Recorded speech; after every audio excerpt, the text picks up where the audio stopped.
Qadimda yurtimiz davlatchiligida bayroq ajdodlarimiz uchun ozodlik, kuch tayyor bo'lish deganidir.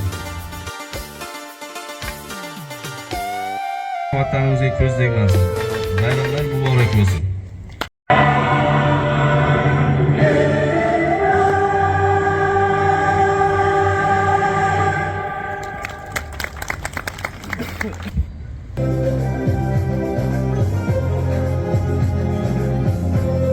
Mana kechagina mamlakatimizda buyuk tadbir mana muhtaram prezidentning rahbarligida tashkil etilgan Markaziy Osiyo rahbarlarining maslahat kelishuvining 7-sammiti bo'lib o'tdi.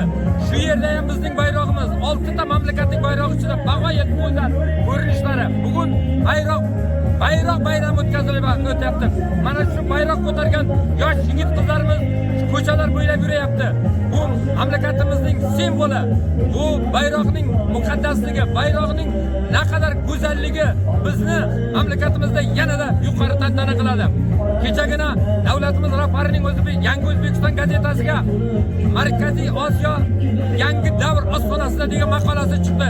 Shu maqolada ham bayrog'imizga berilgan ta'riflarni tahsinga sazovor deb o'ylaymiz.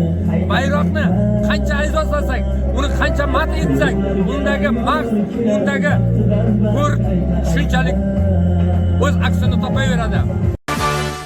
Qalbimda kuy bo'lib taralgan diyor, istiqlol zavqini yaratding bir bor.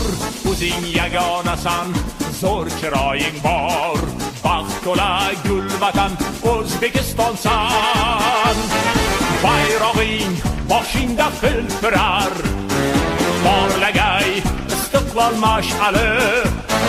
Bayrog'ing boshingda hilpirar, porlagay istiqlol mash'ali.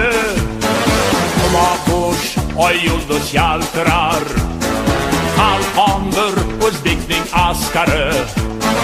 Qumoqush oy yulduz yaltirar, qalqondir o'zbekning askari.